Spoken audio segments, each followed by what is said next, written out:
Magkaramay gala ang atong umaabot na Vice Mayor sa Davao City. Matinud-anon, mahigugmaon o maisog.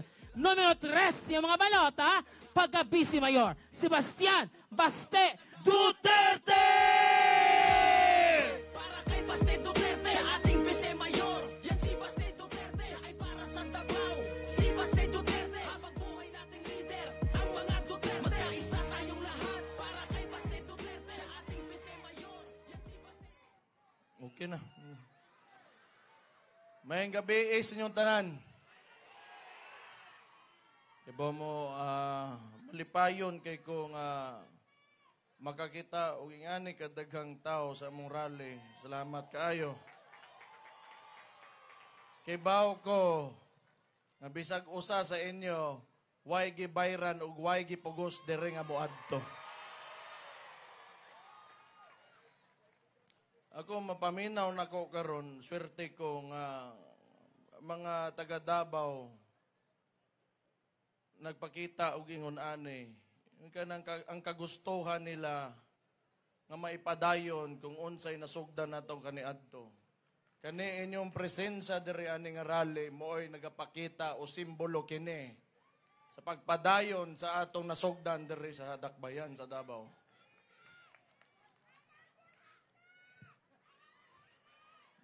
Gani.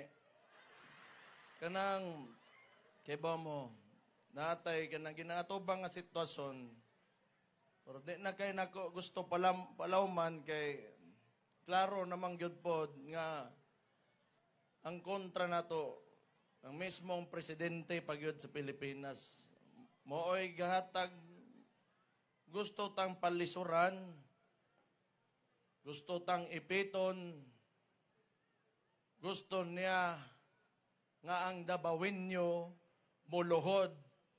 Pero wa gyud na. Di gyud na mahitabo bisag sa iyang damgo. Kay ang Davaoenyo maisog ug mosokol gyud kini. Kumpiyansa ra kaayo siya manggod. Nagkaminos siya. Unang naa siya mga kandidato diring gipadagan. Muingon, hadlokon na manoon ta. Nga kitang mga Davaoenyo kuno, dili muluhod nila, kung pilion ilang mga kandidato, wa kuno tay budget.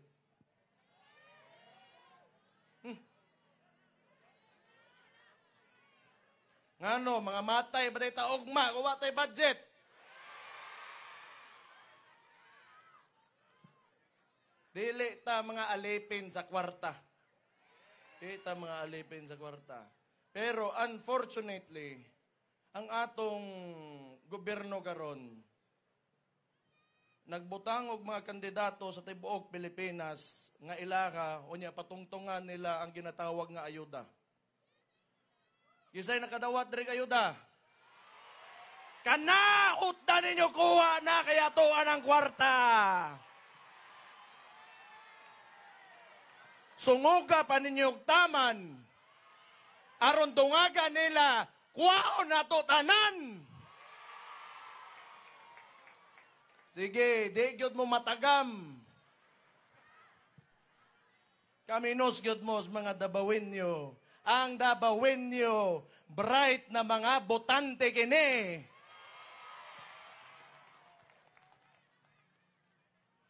Mga ugok sila. Grabe, laki naman na.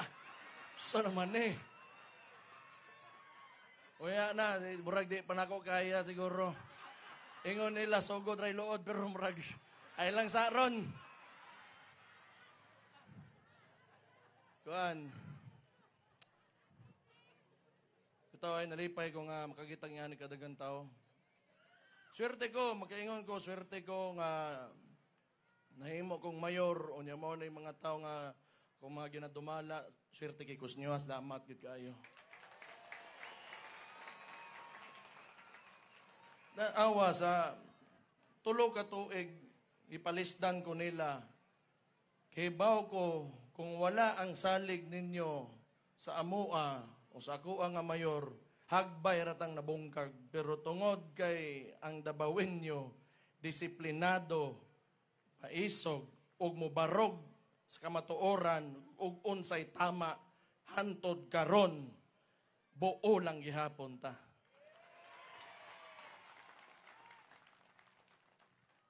Natin ko yung mga kauban, apila po ninyo nagpili. Pero gustoon ta nako isa-isahon nako sa inyo ha, ang ako mga kauban nga ningdagan og konsehal. Pila ba ta kabuok? Siyam ni kabuok, 8 ra atong pilion. Magsugod ta kang Luna Acosta. Inayag pagpak, unsa man taon mo? Wa mo na ni hapon bago mo nangan higod.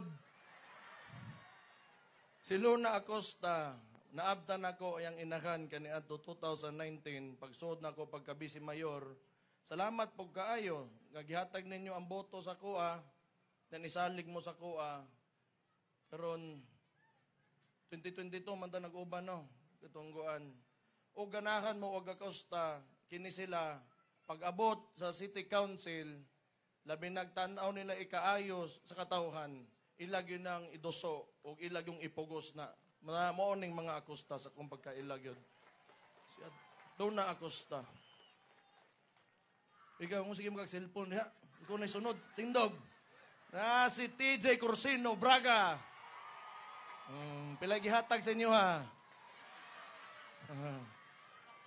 Kani si TJ, ang kauban ini, ang kauban ako kay iyahang lola nga si Ma'am Pilar Braga, atong pakpakan atong konsehala.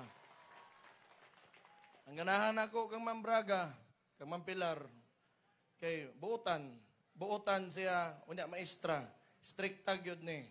So tanan kauban ako na sa local school board. Tanang moagi nga ganang labi na storya nga kwarta o kanang mga proyekto matanaw o ginatanaw og tarong kung naadto ba sa sakto o nagamit ba sa sakto nga pamaagi o tama ba gyud ang paggamit sa kwarta. Mao na ang iyang apo o ganahan pa mong Pilar Braga naa si TJ Corsino Braga. Atong pilion pagka. Sige, padayon na to yung mga ginatext. Okay. Naasi koan, ako dako kog pasalamat ining tawhan na gyud. Kung naamang ko'y mubalik man kog mayor, siguro sa kong kinabuhi, wa ko'y laing pilion na Vice Mayor, si Melchor J. Kitain ng gihapon. Gani, makaingon ko, tarong gyud. Labi na pag-abot sa proseso sa gobyerno, unsay nakasuwat sa libro, subay gyud na. Di gyud mo magkamali aning tawhanan ni. Maayo kay nga mobantay og kuan posisyon o kanang trabaho o kanang ginabantayan ang kaayuhan sa tao. Na si kuan. Kan maayo gyud ni Melchor J. Kitain, Vice Mayor na to. Dagan nagkonsehal. Salamat. Thank you kaayo gyud sa imong kabuutan. So sunod. Gani. Ragde Iboyan Jr. Kani nga Iboyan, kauban ako ang iyahang amahan o iyang igsoon. Sa tinuod lang, malipayon ko nga nakauban ako ang Iboyan. Unya karon siya mo'y mopoli siyang igsoon. Ganahan ako kani Batanon nga Iboyan. Naganindot manggod sa Batanon. Bag-o, presko. Kinanglan gyud nakog mga kauban sa konseho nga idealista gyud. Aron dili maundang ay alangan kinaka-t-shirt mo Iboyan mo palakpak gyud mo. Kay kinanglan nako dili maundang ang pagka-progresibo gyud sa atong dakbayan. So kaning bata nga Iboyan, maayo man ang Iboyan sa mga niaging mga Iboyan nga nakalingkod sa konseho, ibutang nato sa City Council Ragde Niño Iboyan.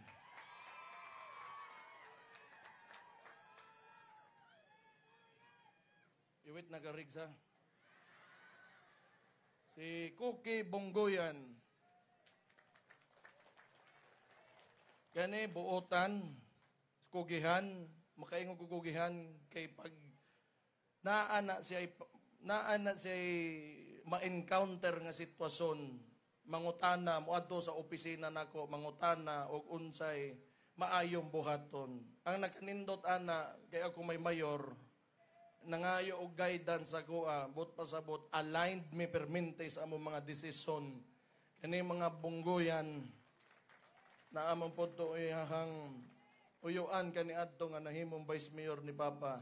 Kauban gyud nato ni Cookie Bunggoyan mahusay nga konsehal ni atong pilion. Si Paming Librado ang ako ang matiman-an manggod-ani ni Paming Perme. Kasi mga librado in general ganahan kay ko kay kanang aktibo pag-abot sa mga polisiya. Ang pinaka-recent nga nahimo ani niya kadtong bisag wa na sa konseho permente ko niya ginatext ang mga rider kani mga panda kani mga grab, sir tarungan no to ang ilakan tax kay dili tama nga dako kayo ang ginasingil. Ako muhumok gyud akong kasing-kasing sa mga tao nga mutabang ug mga tabangonon ug mga luoy mao nang mga librado. Salamat kayo. Tek Ocampo.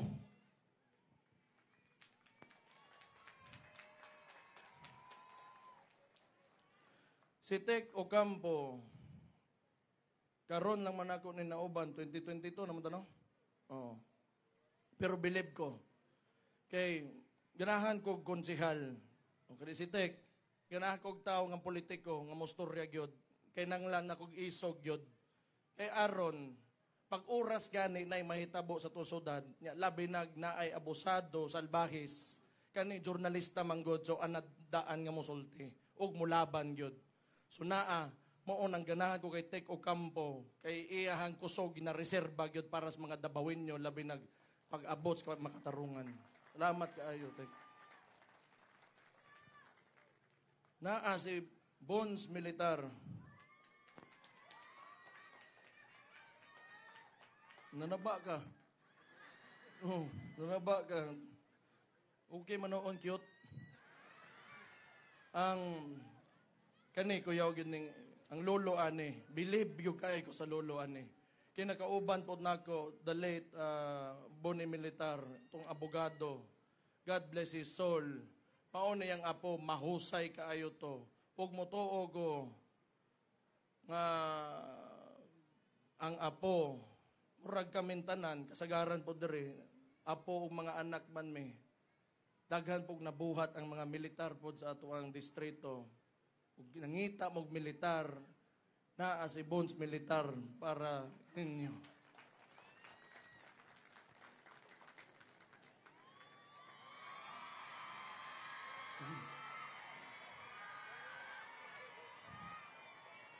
Kuan, ako mohangyo na lang ko sa inyo hadiretso kay maura man gud gihapon pag umangkon gumongyod ni di naman gyud nako na unsa. Si Rigo sa tan-aw nako duha man ni silang nidagan karon na pag umangkon nako mas butan ni siya. Mas butan ni siya. Humble pagyud kaayo. Tan-aw nako mauwawon man gud ni siya ba pero kabalo ko medyo maanad na ni. Unya maduulan gyud ninyo ni. Maduulan ni. Buutan man gud. Importante kayo buutan pod ang inyong kuan. Di pa siguro na garon nang isog kay wa pa man pero mahagit ra gyapon na siya pag abot sa panahon. Kay oy kadali lang sa mo.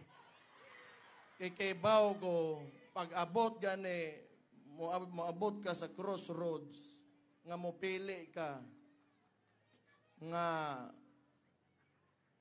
ang imong mga tao, ang imong constituents, ang Dabawinyo, mo barog yung ka para sa ila hantod sa kinatumyanan, Rigo.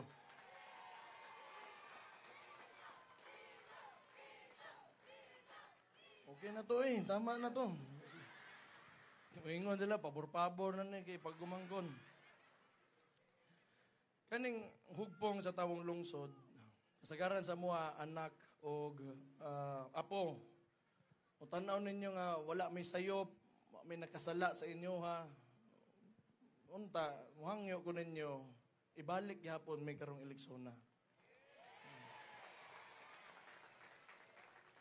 Naabot tay PPP party list. Ang naitabo man gud PBA, wa namang gyud, tuan namang gyud ning baliktad na niuban sa kontra. Kiba magod mo? Si Marcos nakabantay na gyud ko katong sinugdanan pa lang. Kay lalimon mo, wa pay usa ka tuig o bag-ura nag-usa ka tuig sa ang termino. Ang una nga gipalakaw nga papel sa iyang nga congressman sa tibuok Pilipinas naghimo og People's Initiative kuno nga kambyuhan ang balaod sa Pilipinas. And with that comes ang pag-perpetuate sa termino sa presidente. Si Marcos manggod naga-attempt nga di munaog sa iyang pagka-presidente. Siguro entitled kayo siya nga tan-aw ni Marcos siya nasay rason para musundog sa iyang amahan kadtong kaniadto. Mao na matong last year nigawas ang mga Dabawenyo para moengog ta nga dili na pwede. Tanan kitang mga kandidato muagi gyud eleksyon. Kay ang eleksyon ang pamaagi sa usa ka lugar. Kung naitaw gatungtong nga di maayo atong tangtango, naitaw nga pwede natong ibutang atong ibutang. Kay aron ang paglambo sa atong lugar magpadayon perme. Kita patas lang mga gigitag eleksyon tanan. Magpapili ta ang tao ang magbutang ug magbuot kung unsay direksyon sa iyang lugar. Dili ang mga nalang naglingkod diha. So kani balik di ko sa PPP party list. Nimbali naman gud ning wa man nimbali. Wa po naningog damper kani Marino o kuan PPP. I'm sorry to say, but that is the truth. That is the reality of it. And now, naatay PPP party list nga which was agreed upon by the hugpong ng taong lungsod, hugpong sa taong lungsod, nga mao ning mga kandidato nato and karon nga makabutang ta kay medyo okay gyud ang survey nato. Basig tulo ka congressman ang masulod nato sa PPP party list. Karon pagkahuman sa midterm election and given makita ninyo across numerous surveys nga ako nakita na ay duha nga less than 20% ang si Marcos sa tibuok Pilipinas. Diri sa Davao, 1% na lang yung approval rating. Unya na ay ipagawas nila that nakakuan which was 25%, that is very low already, tinuod lang. So gaba niya. Kuan manggod, kay baw silang di ta nila mapildi manggod, di nila mapildi si Rory Duterte. Mo na ang buang nangidnap. So, sige lang, wa man ta natumba, karon nga gibuhat na nila stoa, mas nigahi pagyud ta. Apit naman po ang Mayo 12 noon. So, karon, sugod karon, hindi, sugod aning pagsugod aning tanan wa man gyud pod ta nangundang gyud. Kay baw man ta kung unsay ginabuhat sa administrasyon. Tanawa ilang gibuhat sa kuigsoon, tudloan nila nga nang hilabot og kwarta. Karon kasuhan sila sa Korte Suprema. Mind you, ang ilaha na ana sa Senate ug sa Congress which are, composed of people nga na ay can be influenced politically because there are politicians. Kaning judiciary, korte ni, they only look at facts. Unya karon gi-question sila karon sa Korte Suprema, asa ang bilyon-bilyon na kwarta, di sila katubag karon. Mura gyud sila binuang manggod. Binuang gyud eh. So, kana sinang maginang lang gid sila manubag ani. Pero isa sa mga pamaagi nato para malahos nato ang ato ang kagustuhan di lang para sa atong syudad kundi para sa Pilipinas pod. naatay mga ginatawag nga Duterte senatorial candidates, ato ni silang palakpakan. Naatay tulo kadagadabaw diri, na si Bongo, na si Bato de la Rosa, o na si Pastor Kibuloy. Di nato kalimtan kay importante kaayo nga well represented ta. Pag-abot sa nasyonal nga politika, kay ang Davao dako kay kontribusyon sa tibuok income sa Pilipinas. Mao bitaw na sige ra magyud pod noon tagkayod dere naning kamot mangyud pod ang hugpong kasagaran sa tuwa dere majority na mabutang sa pwesto hugpong man uman wala mangyud me nagbinuang gipakita gyud namo nagigamit yung saktong pamaagi ang kwarta, maong kita, hantod karon wa tay utang. Wa gid tay utang. Timan-ina ninyo. Human, bisan pag potlon ta nila. Magabalo mo, no? Kanang ingunana nga panulti ba? Kung ikaw leader ka, dapat manggod, kani si Bongbong. Di ba yan lalim nga mahimo kang presidente? Nag-inosara ka sa isa ka nasod. And yet, this is how you treat your people. Pangit kay na nga butang. It is already a privilege and honor nga pilion kas tao. Tagaan kag oportunidad nga ipakita nimo kung unsa nimo kamahal ang imong bayan. Pero and yet, unsa ginabuhat niya. So sige lang, bot pasabot ana, pulihan siya karon 2028 ni Inday Sara Duterte.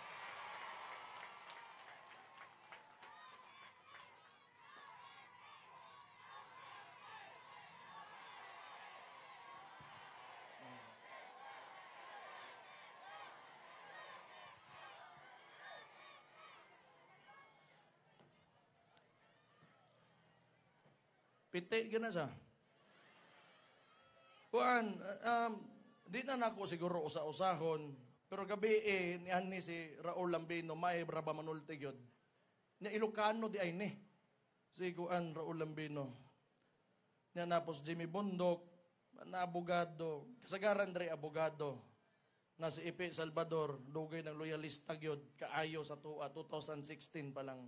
Kibaw mo, kasagaran na ni mga tawhana, PDP laban ni sila. 2016 manggod. Ang survey ni Rudy Duterte, ako amahan, nagsugod bayata, less than 20% sa pagka-presidente. Pero pag-abot sa tumoy, nakabutang yung tagdabawinyo nga presidente.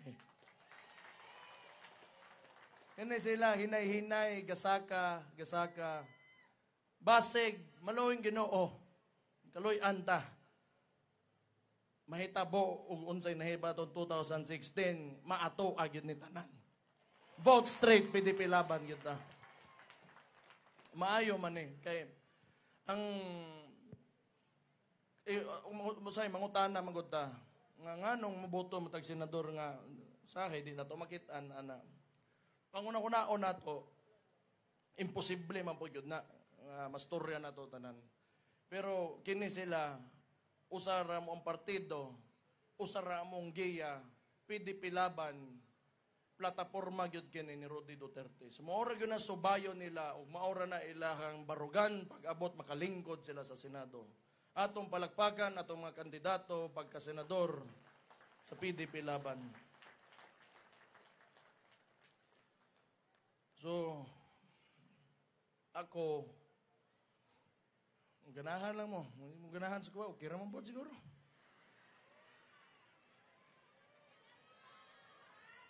Tama day. Muingon manggod sila. Ang baligya karon sa Pikas, muingon sila nga diskwalipikado si Rudy Duterte kay tuwa sa laing lugar. But ang COMELEC mismo, the day after sa iyang illegal arrest or technically kidnapping, published that Rudy Duterte is not disqualified as a candidate for the mayoralty here in Davao City. Unsa man, okay ba ninyo og mahimo natong mayor na pod si Rudy Duterte?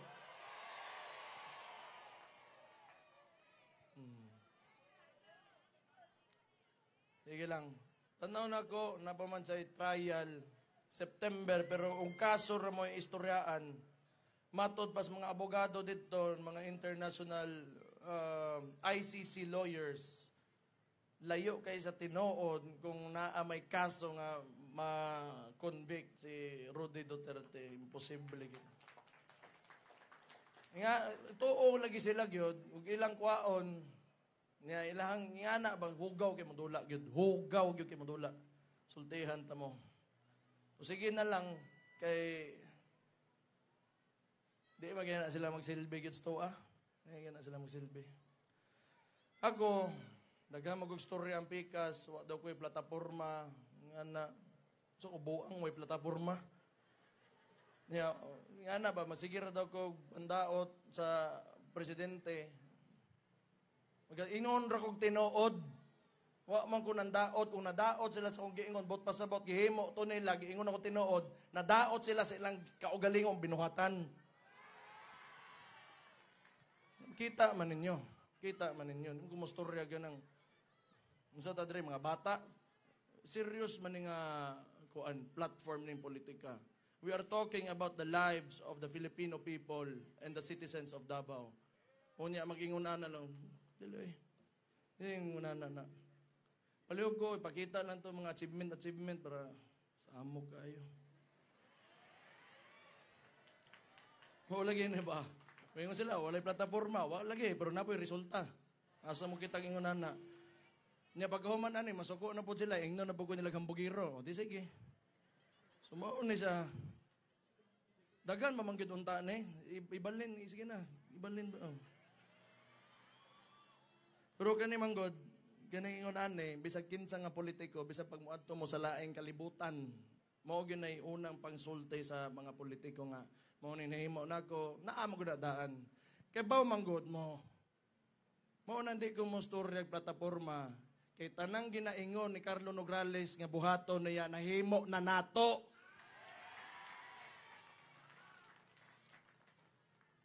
Mao na siya akong ginapasulti na lang. Tinuod bitaw gyud. Tinuod gyud ba naluoy na lang gani ko. Nya muligid ra badayon. Wa man sa nanaway ko ha. Pero muatbang kang Rudy Duterte, unya imong ipakita sa mga kampanya ka ligid-ligid lang, di siguro ka kadaog. Hindi man sa kuan, pero siguro kay nanglan mas naiunod pa imong panultian na kay imong kaatbang ang tao nga nagbutang sa Davao City sa mapa sa kalibutan. Timan ena.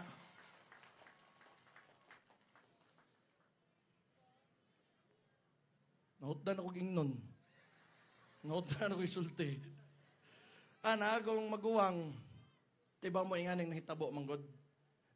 Kay musulti po sila nga di daw, wa daw si Kuan Pulong, akong kuya. Buotan kay niya, yung tawanan ni, labi na ka ng personal gid. Kani mga kapitan, no, kabalo man mo nga, mapinanggaon kay na ako ang maguwang.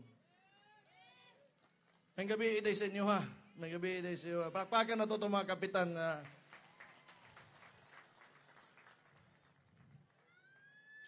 Kamu na lang bahala. Sa tinood lang. Kamu na lang bahala. Maayong tao man eh. Kaya ba mo, nalain kayo ko. Kay dugay na ang pikas kampo, sigig dautan. Pero kung magkaila lang mo anay, makatao kay nga tao ni Siguan. Si Pulong Duterte.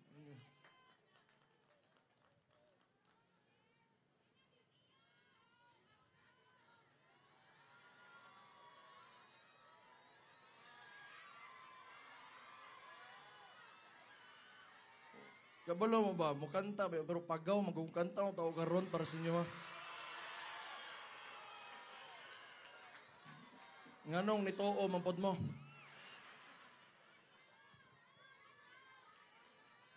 Kaning ani manggod, kaning pagpadayon man ni ako Dugay na manggod, sinugdanan pa sa ako amahan. Nya, abot akong igsoon na imong mayor. Nya, salamat kayo 2022.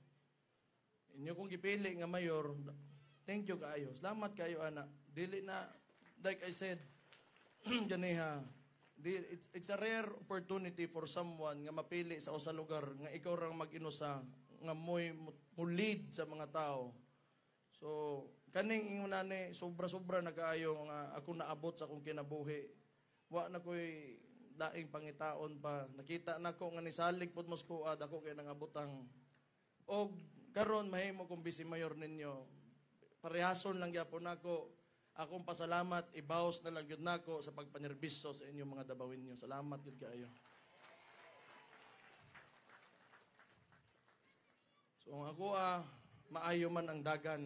Okay man, makita man ako. Wata na bungkag, wata na gaway-away. Nya karon makita nako nga ang suporta kay Rodi Duterte naalang gihapon. So padayon lang ta. Unang-una, pagtuman sa balaod, kay kita mga taga Davao, nailhan kita na mga disiplinado gyud na mga citizen. So mo na timan-an nato, di na mawas toa. Panaghiusa og tinabangay, kayod ug usa pa importante sa gyud kaayo ang huot nga pagtuo sa Ginoo. Mo na di nato kalimtan.